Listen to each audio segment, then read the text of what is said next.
Shalom and welcome to the weekend edition of the Daily Dose of Hebrew. We're looking today at Jeremiah chapter 5, verse 24. In this section of Jeremiah, the Lord has been reproaching his people for their stubborn and rebellious heart. And in verse 22, he asked them, "Do you not fear me? Do you not respect me? I am the one who set the boundaries for the sea." And here the Lord's going to, through Jeremiah, make a reference to another aspect of nature, which a little bit different. Let's go ahead and read the text in Hebrew as we get started. Velo amru vilvavam nira na et Adonai Eloheinu hanoten geshem veyore umalkosh baito shevuot hukot katsir yishmor lanu. So we start with this negation, is it not? And they say. So they do not say. Then we have a perfect here. This is a third common plural. This is a kalb from Amar. So they do not say in their. There's your pronoun suffix. It's a 3-MP suffix. In their heart, livab here. So they do not say in their heart. We will fear. So this over here, this is an imperfect. It's an imperfect. It's a first common plural, and this is also a kal from the verb yara. Yara, meaning to fear. You're familiar with that one. It's actually what we saw up in verse 22. Now this isn't imperfect, but we also have this na, which is sort of a particle of a supplication, pray. It almost gives sort of a jussive sense. We wouldn't be surprised to see a hey on the end of this verb, nira'ah, as a cohortative, and this imperfect here almost has this sort of adjussive cohortative flavor to it, especially with the na as a prayer afterwards, or a now, or a desire to some sort of expression of volition here. This is what they do not say in their heart. Let us fear, let us have awe or respect, let us fear, the direct object marker, Adonai, the Lord, Yahweh, our God. And tell us a little more about this this Adonai, whom we should fear, but we don't. He is the one who, so here's a participle. You see this holum here. This is going to be a kal participle, a masculine singular participle, from the verb natan with the article on the front. The one who gives, geshem, and geshem is sort of the general word for rain.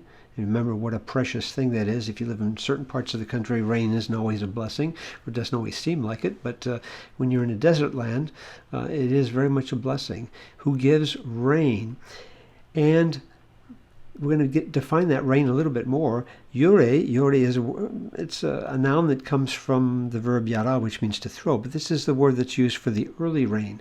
Now, this throws us off a little bit because in the agricultural year in Palestine, the early rain is the rain that falls in the fall, October to early December, because that's when they will sow the seed and it will grow throughout the winter months, and the harvest actually comes at the beginning of summer. So it's sort of the opposite of what we're used to in our most of the places of our northern hemisphere. So the early rain comes in the fall, and malkosh, this is the latter rain. From lakash, which means to do something late. And the latter rain, that's the rain that comes in March or April, just a little bit before the harvest is going to come in.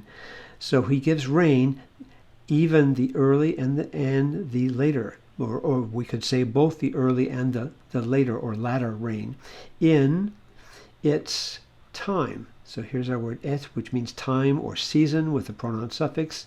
This is just the third person masculine singular suffix. In its time.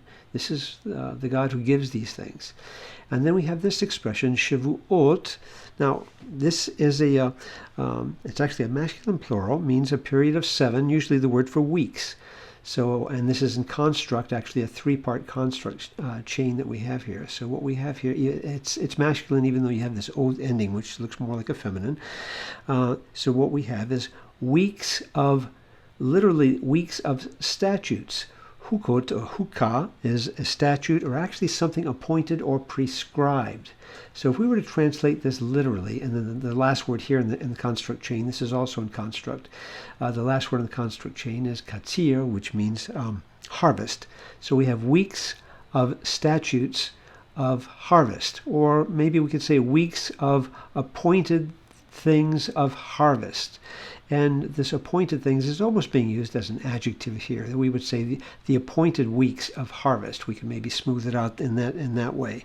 So the appointed times, the weeks of the appointed times of harvest, which is going to come, of course, after the early and then after the latter rains.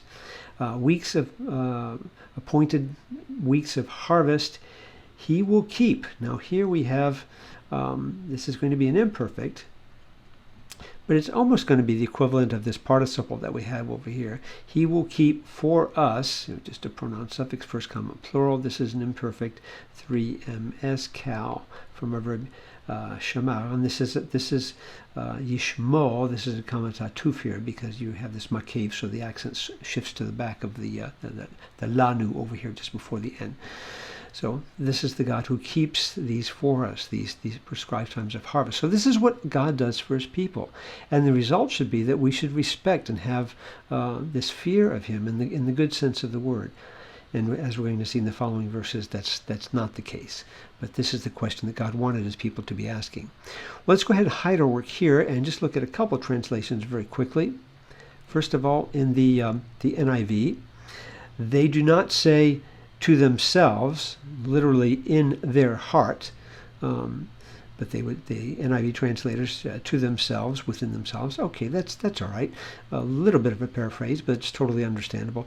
Let us fear the Lord our God, who gives autumn, which is these rains here, the early rains, which are the autumn rains, that's correct, and spring rains, which are the latter rains in the Palestinian growing season, the Israelite growing season, who assures us, who will keep for us the regular weeks of harvest, the weeks of the appointed times of harvest. Okay, that's pretty good. Very fairly accurate translation, no problems with that one. Not super literal, but very accurate. New Living translation. They do not say from the heart. Well, that's from the heart, yeah, in their hearts. Okay, this is giving a little more of a motivational perhaps idea, but that's okay. Let us live in awe of the Lord our God.